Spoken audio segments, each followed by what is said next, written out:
ಶ್ರೀಗುರುಭ್ಯೋ ನಮಃ.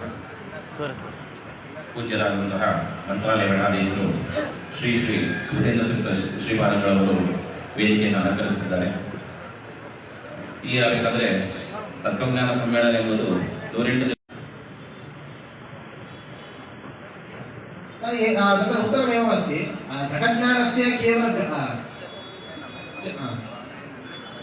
चाक्षप्रत्यक्षं प्रति किं कारणं महत्त्वे सति उद्भूतरूपं कारणम् आत्मनि रूपमेव नास्ति, तस्मात् आत्मा प्रत्यक्षवेद्य एव न भवति। तथा स्वभावतः प्रत्यक्ष अयोग्यः, घटावच्छेदेनापि आत्मा प्रत्यक्षयोग्यः न भवति। तथा च घटावच्छिन्न चैतन्यस्य ज्ञानस्य ज्ञानप्रसक्तिरेव नास्ति, तावदर्थेन अज्ञानं कर्तुं न शक्यते, कर्तुं न शक्यते एव इति उक्तम्। तथैव अयं घटः इति ज्ञानस्य अयं घटः इति शब्दात्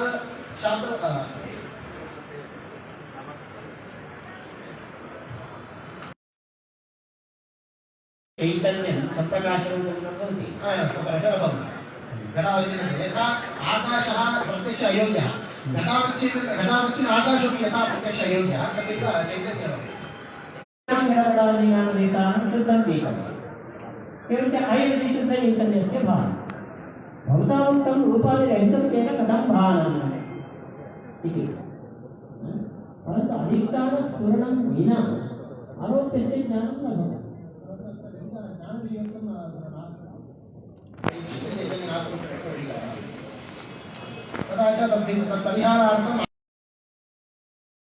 ಅನಾತ್ಮಜ್ಞಾನಕ್ಕೆ ನಿವೃತ್ತಿ ಇಲ್ಲ ಅಂತ ನಾವು ಆಕ್ಷೇಪ ಪಡ್ತೇವೆ.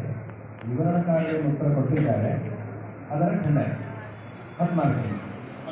ಅಜ್ಞಾನಂ ನಿವರ್ತತೆ ಅನಾನಿತ್ವಾದ ಅನುಮಾನ ಮಾಡಿದಾಗ ಇದರ ಪ್ರತಿಪಕ್ಷ ಅನುಮಾನವನ್ನು ಮಾಡ್ತೀವಿ. ಅಜ್ಞಾನಂ ನಿವರ್ತತೆ ನಿವರ್ತಕ ಸದ್ಭಾವ ಉಪಾಧಿ ಏನು ದೋಷ ನಿವರ್ತಕ ಸಾಧನೆ ಅಲ್ಲಿ ಸಕಲ ತಾರ್ಕಿಕರು ಕೂಡ ಪರಮಾಣು ಶಾಮಕ ಅನಾದಿಯಾದದ್ದು ಅದಕ್ಕೆ ನಿವೃತ್ತಿ ಅನ್ನುವಂಥದ್ದು ಎಲ್ಲರೂ ಒಪ್ಪಲಿಲ್ಲ. ಅಲ್ಲಿ ಮತಭೇದವನ್ನ ಹೇಳಿದ್ದಾರೆ. ಅಲ್ಲಿ ಏನಾದರೂ ಹೇಳ್ಬೋದಾ? ಖಂಡನೆ ಅಂತಂದ್ರೆ ಪರಮಾಣು ಶಾಮಕ ಕೂಡ ಉಪಾಧಿ ಪರಮಾಣು ಅಲ್ಲ, ಪರಮಾಣು ಶಾಮಕ ಅದು ಅನಾದಿಯೇ ಅಲ್ಲ ಅಂತ ಹೇಳ್ತಾರೆ. ಪರಮಾಣು ಶಾಮಕ ಅನಾದಿಯೇ ಅಲ್ಲ ಅಯ್ಯೋ ಅದೇ ಅಲ್ಲ, ಅನಾದಿಯಿಂದ ಮತ್ತೆ ಹೇಗೆ ಅವರು ಪೂರ್ವಪಕ್ಷ ಮಾಡ್ತಾರೆ. ಪರಮಾಣು ಶಾಮಕ ಅನಾದಿ, ಅದಕ್ಕೆ ನಿವೃತ್ತಿ ಆಗುತ್ತೆ. ಅನಾದಿ ಅಲ್ಲ ಅಂದಮೇಲೆ ತಾರ್ಕಿಕರನ್ನು ಸರಿಯಾಗಿ ತಿಳಿಯದೆ ಪೂರ್ವಪಕ್ಷ ಮಾಡಿದ್ದಾನೆ. ಹಾಗೆ ಅಂದ್ರೆ ಇದರ ಪ್ರಥಮತಃ ಅದು ಪಾಠ ಆಗಿದೆ ಅಂತೇಳಿ ಅದು ಹೇಳಲಿಕ್ಕೆ ಅಂದ್ರೆ ಕಾಲವನ್ನೇ ಹೇಳಿ ಬರೋದಿಲ್ಲ. ನಿವೃತ್ತ ಭಾವಕ್ಕೆ ಸಾಧ್ಯ ಇಲ್ಲ ಅಂತ ವಿಚಾರ.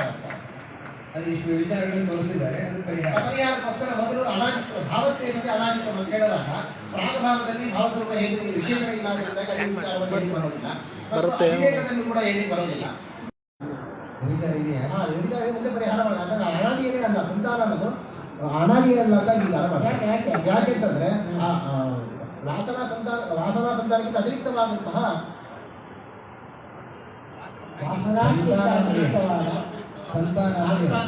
ಸಂತಾನವನ್ನೇ ಅಂಗೀಕಾರ ಮಾಡಿಲ್ಲ ಅದರಿಂದಾಗಿ ಕ್ಷಣಿಕ ಅನಾದಿ ಅಂತ ಒಪ್ಪಲಿಲ್ಲ.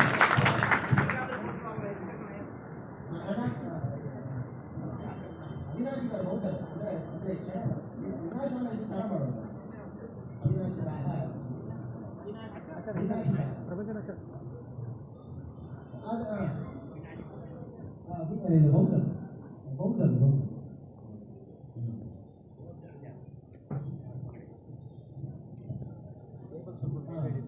ಪರಿಹಾರಕ್ಕೋಸ್ಕರ ಭಾರತದ ವಿಷಯಗಳು ಕೊಟ್ಟು ಪರಿಹಾರ ಮಾಡಿ ಮಾಡ್ತಾರೆ.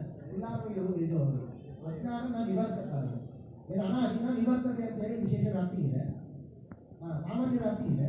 ವಿಶೇಷ ವ್ಯಾಪ್ತಿ ಏನಂದ್ರೆ ಅಜ್ಞಾನ ಜ್ಞಾನೇನ ನಿವರ್ತತೆ ಅಂತ ಹೇಳಿ ಸಾಮಾನ್ಯ ವ್ಯಾಪ್ತಿ ಇದೆ. ಆದ್ದರಿಂದಾಗಿ ವಿಶೇಷ ವ್ಯಾಪ್ತಿ ಸಾಮಾನ್ಯ ವ್ಯಾಪ್ತಿಯ ಬಾಧಿಸುತ್ತೆ. ಆದ್ರಿಂದ ಅಜ್ಞಾನ ನಿವರ್ತವಾಗಿ ಆಗುತ್ತೆ ಅಂತ ಹೇಳ್ತೀವಿ ಅಂತಂದ್ರೆ ನಿವರ್ತವಾಗಿ ಆಗುತ್ತೆ ಅಂತ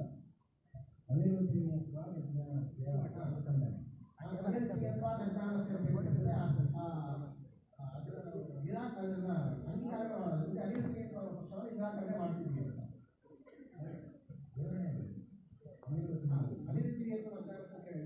ಅನಿರುದ್ಧಿ ನಾವು ಸದನ ಲಕ್ಷಣ ಅಂತ ಹೇಳಿದ್ರು.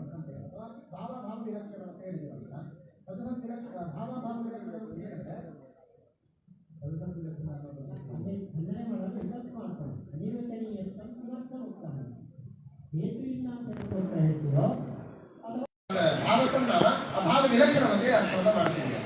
ಭಾವ ವಿಲಕ್ಷಣ ಅಂತ ಮಾಡ್ತೀವಿ.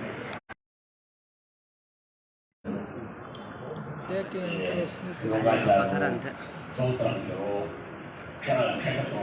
ಯಾರಲ್ಲಿ ಕ್ಷಣಿಕತ್ವವಾದಿಗಳು ಅವರು ಪಕ್ಷವನ್ನು ಅನಿರ್ವಚನೀಯತ್ವ ಅಂತಂದ್ರೆ ಸದಸದ್ ವಿಲಕ್ಷಣತ್ವ ಅಂತ ಹೇಳಿದ್ರೆ ಪ್ರಕೃತದಲ್ಲಿ ಏನು ಉಪಯೋಗ ಅಂತ. ಆ ಪ್ರಕೃತದಲ್ಲಿ ಸದನ ವಿಲಕ್ಷಣ ಅಂತ ಹೇಳಿದಾಗ ಅತಿಥಿ ದೋಷ ಅದು ಬಂತು. ಪರಿಹಾರ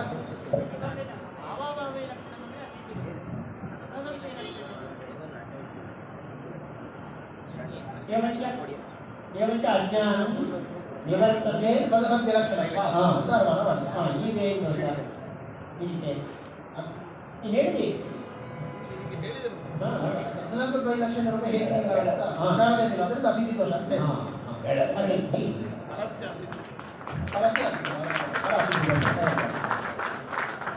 ಅವರನ್ನು ಖಂಡನೆ ಮಾಡಿದ್ದೀರಿ, ನೀವು ಕೂಡ ನಿವೃತ್ತಿ ಹೋಗ್ತೀರಿ. ನೀವು ತಾರ್ಕಿಕರನ್ನು ಹೇಗೆ ಖಂಡನೆ ಮಾಡ್ತೀರಿ? ಶ್ರುತಿ ಬರ ಇದೆ ನಮಗೆ, ಅದು ಶ್ರುತಿಯ ವಿರೋಧ ಬರುತ್ತೆ. ಅದೆಲ್ಲ ವಿಕಲ್ಪ ಮಾಡಬೇಕು.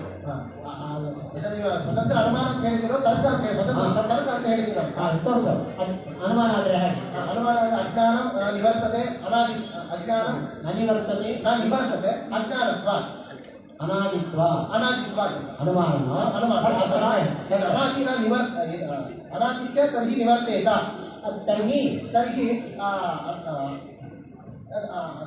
ನ ನಿವರ್ತದೆ ತಸ್ಮಾತ್ ಅನಾದಿ ತರ್ಕ ಯಜ್ಞಾನಂ ಅಜ್ಞಾನಂ ನ ನಿವರ್ತದೆ ಯದಿ ಅಜ್ಞಾನಂ ಅನಾದಿಸ್ಯಾತ್ यदि अज्ञानम् अनादिस्यात् तर्हि न निवर्तते तर्हि न निवर्तेत अनुमानपक्षे कः दोषः? अनुमानपक्षे श्रुतिविरोधः दोषः वक्तव्यः अनुमानदोषः बाधदोषः तर्कपक्षे कः दोषः? तर्कपक्षे श्रुतिविरोधः ಮಾಡಿ ಬರೋದಿಲ್ಲ.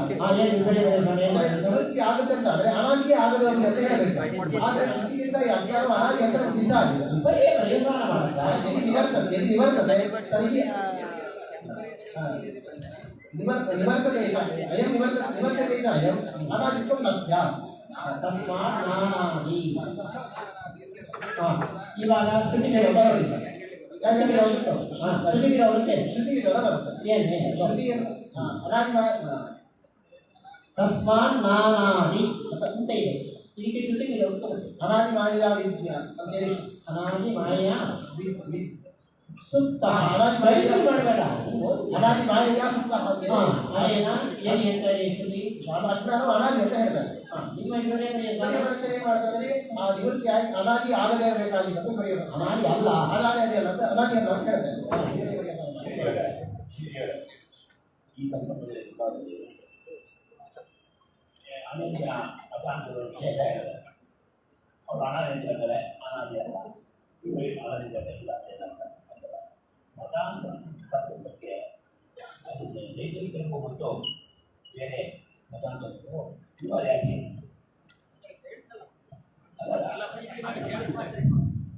ಈಗ ಈ ಸಂದರ್ಭದಲ್ಲಿ ಸುಧಾರಣೆ ಇಂಥವರು ಅನಾದಿ ತಿಳ್ತಾರೆ, ಇದನ್ನು ಇಂಥವರು ಮತ್ತೊಂದನ್ನು ಅನಾದಿ ತಿಳಿದಾರೆ. ಸುಧಾಕರು ಅನಾದಿ ಅಲ್ಲ ಅನ್ನೋದಲ್ಲ, ಬೇರೆ ಮಗಳ ತತ್ವ ಬಗ್ಗೆ ಇವರಿಬ್ಬರಿಗೆ ಭಿನ್ನಾಭಿಪ್ರಾಯ ಆಗಿದೆ. ಪರಮಾಣು ಶಾಸ್ತ್ರಾಚಾರ್ಯ ಆಚಾರ್ಯ ಪರಮಾಣು ಶಾಸ್ತ್ರ ಅಲ್ವಾ?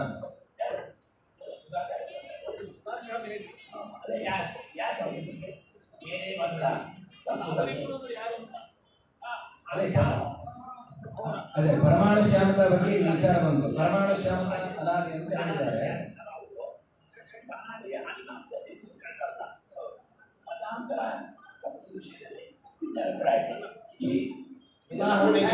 ಉದಾಹರಣೆಗೆ ಪರಮಾಣು ಶಾಮತಾ ವಿಚಾರದಲ್ಲಿ ಅವರಲ್ಲೇನೆ ಭಿನ್ನಾಭಿಪ್ರಾಯ ಇದೆ. ಆದ್ದರಿಂದ ಪರಮಾಣು ಶಾಮತವನ್ನು ಹೇಳ್ತಕ್ಕಂತಹ ಒಂದು ಸೂತ್ರ ಅಲ್ಲಿದೆ ಅಂತ ಹೇಳಿ ಕೆಲವರು ಒಪ್ತಾರೆ, ಕೆಲವರು ಒಪ್ಪಲ್ಲ. ಆದ್ರಿಂದ ಅವರಲ್ಲೇ ಪರಸ್ಪರ ಭಿನ್ನಾಭಿಪ್ರಾಯಗಳಿದ್ದಾಗ ಅದನ್ನು ಎತ್ತಿ ತೋರಿಸಿ ಅದು ಅನಾದಿ ಅಲ್ಲ ಅಂತ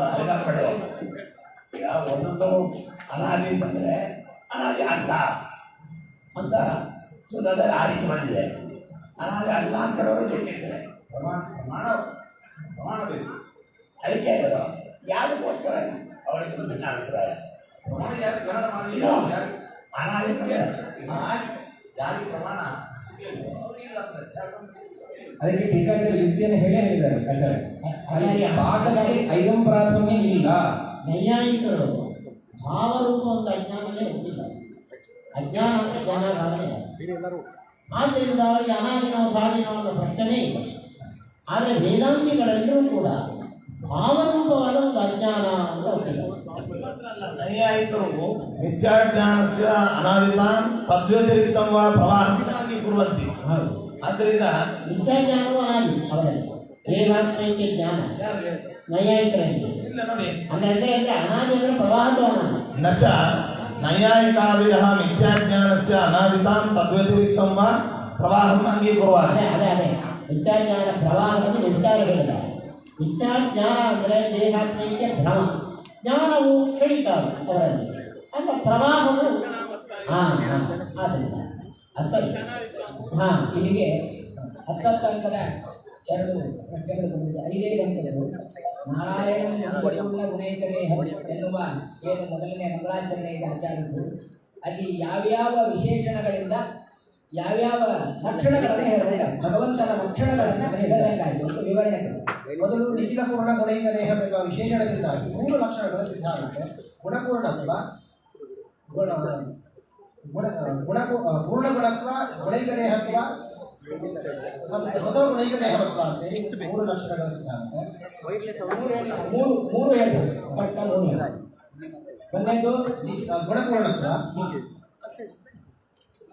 ಪೂರ್ಣ ಗುಣತ್ವ, ನಿಖಿಲ ಗುಣತ್ವ, ನಿಖಿಲ ಗುಣತ್ವ, ಪೂರ್ಣ ಗುಣತ್ವ ಮತ್ತು ಸ್ವತಃ ಗುಣೈಕ ದೇಹತ್ವ ಅಂತ ಒಂದು. ಇದೊಂದು ನಿರ್ದೋಷ ವಿಶೇಷಣದಿಂದಾಗಿ ನಿರ್ದೋಷತ್ವ ಲಕ್ಷಣ ಸಿದ್ಧ ಆಗುತ್ತೆ. ಇನ್ನು ಅಸ್ಯೋದ್ಭವಾದಿಗಳ ವಿಶೇಷಣದಿಂದಾಗಿ 8 ಲಕ್ಷಣಗಳು ಸಿದ್ಧ ಆಗುತ್ತೆ. ವಿಶೇಷತೋಪಿ ಎಂಬ ವಿಶೇಷಣದಿಂದಾಗಿ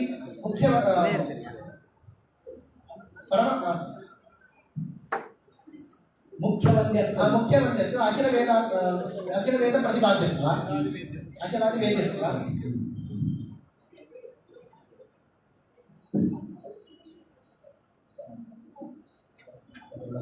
ಸದಾ ಪ್ರಿಯತಮ ಪರಮಪ್ರೇಮ ಯೋಗ್ಯತ್ವ ಅಂತೇಳಿ. ಅದರಿಂದ ಸ್ವತಃ ಶಬ್ದವನ್ನ ಹೇಳ್ಕೊಂಡು ಅಲ್ಲಿ ಒಂದು ಬರೀ ಕೇವಲ ಗುಣೈಕ ದೇಹತ್ವ ಇಷ್ಟೇ ಹೇಳಿಬಿಟ್ರೆ ಗುಣೇತರ ದೇಹ ಶೂನ್ಯತ್ವ ಸತಿ ಗುಣಾತ್ಮಕ ದೇಹತ್ವ ಅಂತೇಳಿ ಅರ್ಥ. ಇದು ಎಲ್ಲಿ ಲಕ್ಷ್ಮಿಯನ್ನು ಕೂಡ ಬಂತು. ಗುಣೇತರ ದೇಹ ಶೂನ್ಯತ್ವ ಸತಿ ಗುಣಾತ್ಮಕ ದೇಹತ್ವ ಲಕ್ಷ್ಮೀ ದೇವಿಯಲ್ಲಿ ಇದ್ದೇವೆ, ಅಲ್ಲಿ ಅತಿವ್ಯಾಪ್ತಿ ಬರ್ತೀವಿ. ಪರಿಹಾರಕ್ಕೋಸ್ಕರ ಸ್ವತಃ ಅಂದರೆ ಸ್ವಾತಂತ್ರ್ಯವನ್ನು ಕೊಡಬೇಕು. ಅಂದರೆ ಲಕ್ಷ್ಮೀ ದೇವಿಯಲ್ಲಿ ಸ್ವಾತಂತ್ರ್ಯವಾದಂತಹ ಗುಣೇತರ ದೇಹ ಶೂನ್ಯತ್ವದಲ್ಲಿ ಗುಣಾತ್ಮಕ ದೇಹವತ್ವ ಅನ್ನೋದಿಲ್ಲ. ಆ ಸ್ವಾತಂತ್ರ್ಯ ಇಷ್ಟೇ ಹೇಳಬೇಕು. 2 ವಿಶೇಷಗಳು ವ್ಯರ್ಥ ಆಗುತ್ತೆ. ಲಕ್ಷಣಗಳು ಸ್ವಾತಂತ್ರ್ಯ ಲಕ್ಷಣ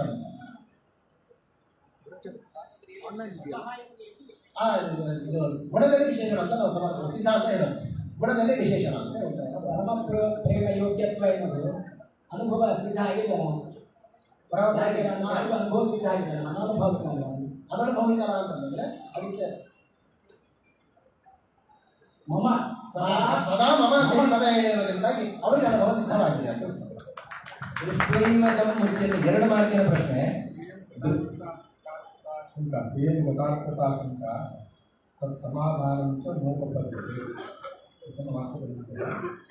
ಈ ಗತಾರ್ಥತಾ ಶಂಕ ಏನು, ಘಟಾರ್ಥದ ಸಮಾಧಾನವನ್ನು ಏನು ಮಾಡಿದ್ದಾರೆ, ಅದು ಯಾಕೆ ರಿಪೋರ್ಟ್ ಮಾಡಬಹುದು? ಘಟಾರ್ಥದ ಶಂಕೆ ಯಾಕೆ ಅಂತಂದ್ರೆ ನೀವು ಪೂರ್ವ ಮೀಮಾಂಸದಿಂದಲೇ ನಮಗೆ ಬ್ರಹ್ಮಜ್ಞಾನ ಪ್ರಾಪ್ತವಾಗ್ತಿರಬೇಕಾದ್ರೆ ಇಲ್ಲಿ ಪೂರ್ವ ಮೀಮಾಂಸದಿಂದಲೇ ನಮಗೆ ಅಲ್ಲ ಧರ್ಮಾದಿಗಳ ಜ್ಞಾನ ಬರೋದು ಪೂರ್ವ ಮೀಮಾಂಸದಲ್ಲಿ. ಬ್ರಹ್ಮಮೀಮಾಂಸ ಗತಾರ್ಥ ಯಾಕೆ? ಬ್ರಹ್ಮಮೀಮಾಂಸ ಗತಾರ್ಥ ಸಿದ್ಧವಾಗ್ತಾ ಇದೆ. ಆದ್ದರಿಂದ ಯಾಕೆ?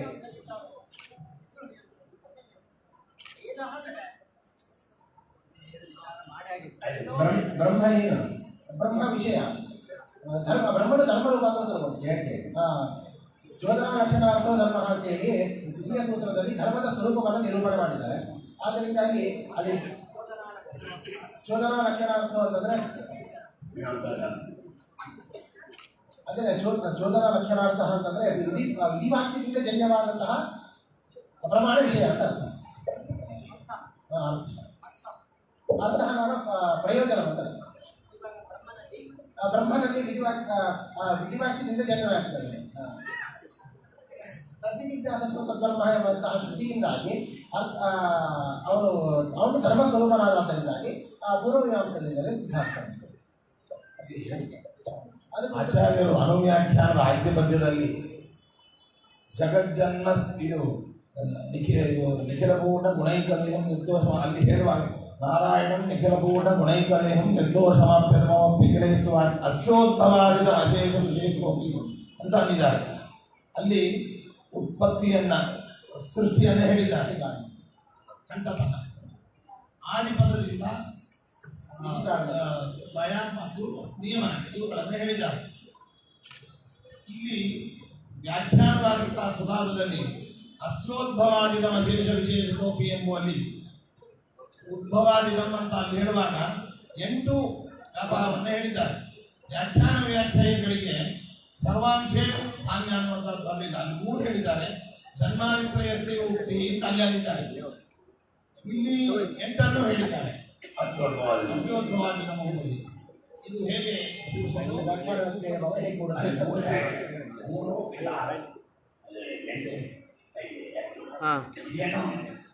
ನಿಯಮವನ್ನು ಅಭಿಪ್ರಾಯ ಇದೆ.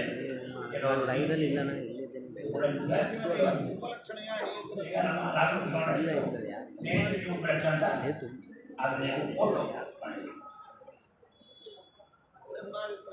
ಅಲ್ಲೂ ಕೂಡ 8 ಲಕ್ಷಣಗಳನ್ನು ಉಪಪಾದನೆ ಮಾಡಿದ್ದಾರೆ. ಆಚಾರ್ಯ ಒಂದೇ ಕಡೆ ವೇದದಲ್ಲಿ 8 ಹೇಳಿರ್ತಾರೆ. ವೇದದಲ್ಲಿ ಒಂದೇ ಕಡೆ 8 ಹೇಳಿರ್ತಾರೆ. ಸೃಷ್ಟಿ ಸ್ಥಿತಿ ಸಂಹಾರ ನಿಯಮ 8 ಏನಂತ ನಾಮಗಳ ಪ್ರಶ್ನೆ ಅರ್ಥ ಆಯ್ತಾ? ಅಶ್ವೋದ್ಭವಾದಿನ ಮಂದಿರ ಈಗ ಅನ್ವೇಷಣೆ ಸುಧಾದಲ್ಲಿ ಜಗತ್ ಜನ್ಮ ಪ್ರೇಮ ಪ್ರಳಯ ರಚನಾಶೀಲ 5 ಹೇಳಿದ. ಅವಾಗ ವ್ಯಾಖ್ಯಾನ ಭಾಗ ಸುಧಾ 8 ಹೇಳಿದೆ. 5 ಹೇಳಿ ವ್ಯಾಖ್ಯಾನ ವ್ಯಾಖ್ಯೆ ಭಾಗ ಹಾಗೆ ಒಂದು ಆದಿಪದ ಹೇಳಿದೆ, ಒಂದ 8 ಹೇಳಿದೆ.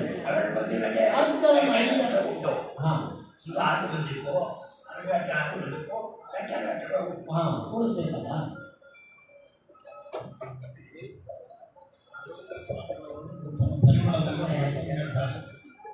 ಚೇತನಾಚೇತನ ಉಭಯ ಸಾಧಾರಣವಾದ ವ್ಯಾಪಾರಗಳು ಹಾಗೂ 3 ಕಂಠತಃ ಹೇಳದೆ ಅದರ ಉಪಲಕ್ಷಣೆಯಾಗಬೇಕಾದಂತಹದ್ದು ಮತ್ತೊಂದು ರೀತಿ.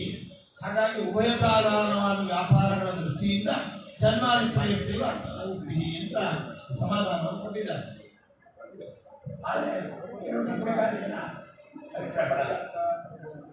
ಜಿಜ್ಞಾಸಾದಲ್ಲಿ ಸಮಾಸಕ್ಕೆ ಪ್ರತಿಪದ ವಿಧಾನ